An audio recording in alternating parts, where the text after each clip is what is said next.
교회 여러분 평안하셨는지요? 3월 27일 목요일입니다. 말씀 묵상 시작합니다. 마가복음 12장 13절부터 17절까지 말씀이 되겠습니다. 이에 예수께서 이르시되 가이사의 것은 가이사에게, 하나님의 것은 하나님께 바치라 하시니 그들이 예수를 대하여 매우 놀랍게 여기더라. 참 간교하게도 바리새인 서기관들이 예수님을 공격하고 예수님의 어떤 허점을 찾아내려고 부단히 노력하는 그런 모습을 보게 돼요. 그래서 오늘 13절에 보면 그들이 예수의 말씀을 책 잡으려 하여 바리새인과 헤롯 왕 중에서 사람을 보냈다. 그들이 예수님께 와서 어떤 말을 전했습니까? 당신은 참되시고 아무도 꺼리는 일이 없으시니 이는 사람을 외모로 보지 않고 오직 진리로서 하나님의 도를 가르치심이니이다. 가이사에게 세금을 바치는 것이 옳습니까? 옳지 않습니까? 우리가 가이사에게 세금을 바치리까 말리까? 이렇게 질문을 던져요. 참 곤란한 질문이죠. 이들이 아주 고심 끝에 예수님을 제거하려고 이 못된 짓을 자행하고 있다는 거예요.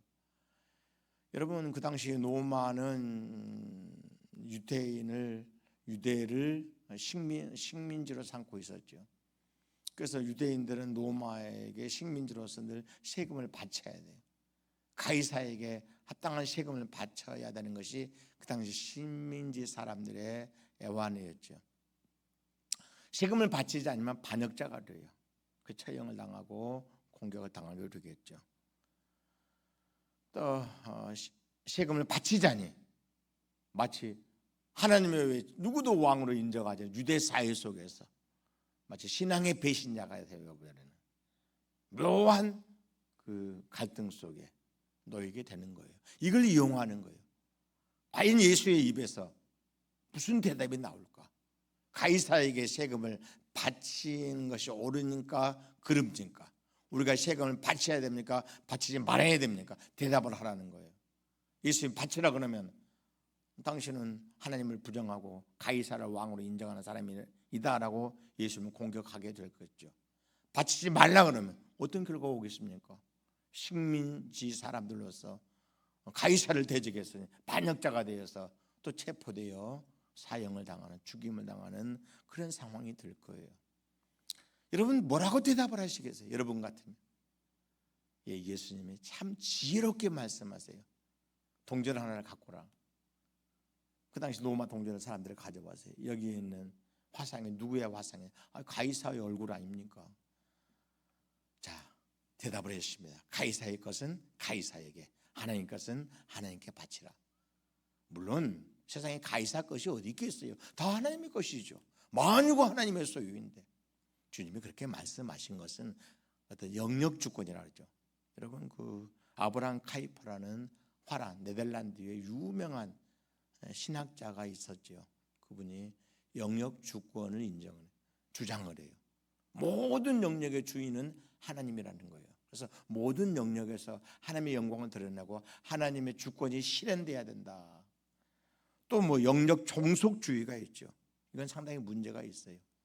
종교 안에 모든 것들을 집어넣어버리는, 그래서 오히려 천주교가 범했던 거 오류 가운데 빠게 하는 그런 문제도 있을 수 있다는 거예요. 예수님은 그것을 가지고 지금 말씀하는 거예요. 하나님의 가이사를 인정해서 노만한 제국을 세우했으니 그 가이사에게 세금 바치는 게 합당하다는 거예요. 가이사라는 정권이 무너지면 로마가 무너지고 세상 질서가 허물어진다는 거예요. 그거 인정하라는 거예요. 또 하나님의 제사를 해서 하나님께 성전을 보존하고 하나님 나라를 이루고 하나님의 뜻을 이루기 위해서 하나님의 것을 하나님께 드리는 것이 옳지 않느냐, 왜 자꾸 그것을 가지고 시비거리를 만드느냐, 이렇게 말하고 있어요.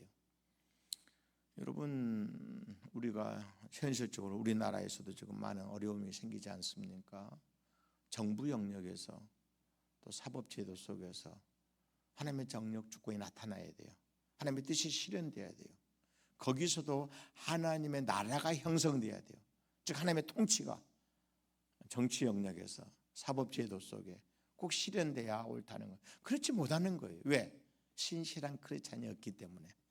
그래서 오늘날 우리의 나라에 이런 엄청난 비극이 발생하게 되었고, 이것이 해결되지 못한 채 계속 시간이 지나가는 안타까운 모습들을 우리가 볼 수가 있습니다. 우리 모두는 하나님의 영영 주권을 받아들여야 돼요. 우리는 꼭 교회 안에서만 하나님을 섬기고 신앙의 틀 안에서만 하나님을 섬기라는 잘못된 생각들을 할 때가 많아요. 아닙니다. 우리 직장, 우리가 속한 사회, 우리의 경제권, 우리의 어떤 교육에 관한 틀, 군사 영역, 모든 영역에서 우리 하나님의 영광 받으셔야 돼요. 거기도 하나님 나라란 말이죠. 하나님의 통치가 모든 영역에서 실현되게 할 때 하나님의 복주심이 나타나요. 여러분의 모든 영역에서 하나님의 절대 주권이 나타나도록 하나님이 소유하시고 하나님이 통치하시는 역사들이 선명하게 드러나면 거기 하나님의 도우심과 일하심, 역사하심이 강하게 나타나게 될 것입니다. 오늘도 힘있게 하나님의 영광 드러내며 나의 하는 모든 일을 통해서 하나님의 이름이 높아지도록 최선을 다하시는 여러분 모두가 될 수 있기를 주의 이름으로 축복합니다. 영광의 아버지 하나님, 경배하고 찬양을 받으소서.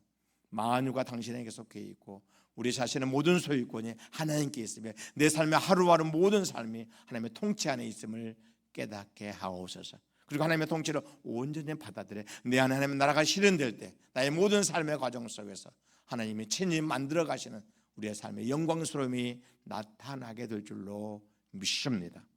오늘도 초청할 만한 이웃들이 있는지를 살펴보게 하시고 하나님 내게 감동 주시는 대로 저들에게 담대하게 하나님 나라를 선포하며 저들을 교회로 초청할 수 있는 그런 마음도 허락해 주옵소서. 승리께서 하나님께 큰 영광 돌려드립니다. 우리 구주 예수님의 이름으로 기도드리옵나이다.